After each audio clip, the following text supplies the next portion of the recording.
আপনারা এই জাতীয় প্রেস ক্লাবের সামনে একটি মানববন্ধন করছেন কিছুক্ষণ আগে, হ্যাঁ, এবং কার এগেনস্টে মানববন্ধন করছেন, কেন করছেন এবং কি চাচ্ছেন আপনারা? এই মূল বিষয়টা একটু বলেন, আপনার নাম পরিচয় দিয়ে বলেন, কোথা থেকে এসেছেন? আমার নাম শিমশন বিশ্বাস। আমি আসছি মেহেরপুর জেলার মুজিবনগর থেকে। চার্চ অফ বাংলাদেশের দুর্নীতি বিরোধী সমন্বয় কমিটির আমি সাধারণ সম্পাদক সারা বাংলাদেশ? সারা বাংলাদেশে। আমরা চাচ্ছি আমাদের মডারেটর বিশপ রেভারেন্ড সুনীল মানকিন, তিনি আমাদের চার্চকে আজকে 11 বছর ধরে পঙ্গু করে দিচ্ছে। সে আমাদের চার্চের বিভিন্ন জায়গার জমি বিভিন্ন দামে বিক্রি করে রেজিস্ট্রি করে অনেক কম দামে, এবং সেটা সরকারকে ট্যাক্স ফাঁকি দেয়। যেমন গত নভেম্বরে রাজশাহীতে 11% জমি বিক্রি হওয়ার কথা ছিল 11 কোটি টাকায়, সেটা তিনি 7 কোটি 20 লক্ষ টাকায় বেচেছে। আজকের কাগজে 28/10/2024 তারিখ দৈনিক আজকের কাগজে আসছে, এবং তিনি চার্চকে দেখিয়েছে মাত্র 77,80,000 টাকা, এবং পত্রিকায় পরিষ্কার লেখা আছে। তাহলে 6.5 কোটি টাকা কার পকেটে?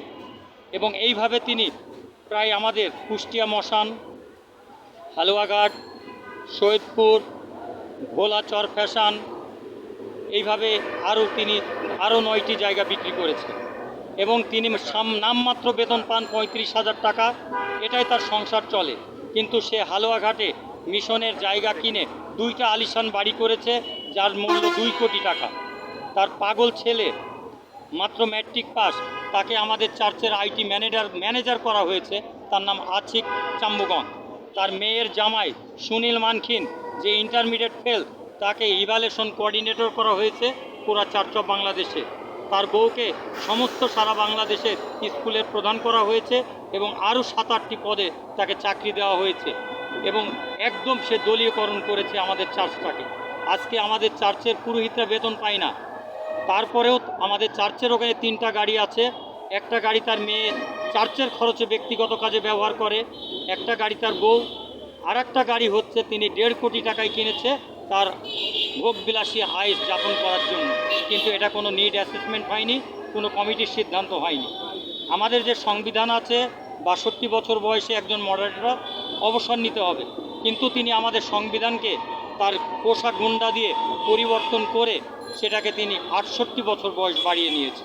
তাই আমরা চাচ্ছি তার পদত্যাগ এবং দুর্নীতির জন্য দেশীয় আইনে তুলে দেওয়া। তার আত্মীয় প্রমোদ মানকিন, যিনি এক্স আওয়ামী লীগের মন্ত্রী ছিলেন, তার ছেলে জুয়েল আরিং, যিনি এক্স এমপি ছিলেন, তার আত্মীয়, তাদেরকে দিয়ে আমাদেরকে সবসময় নির্যাতন করেছে।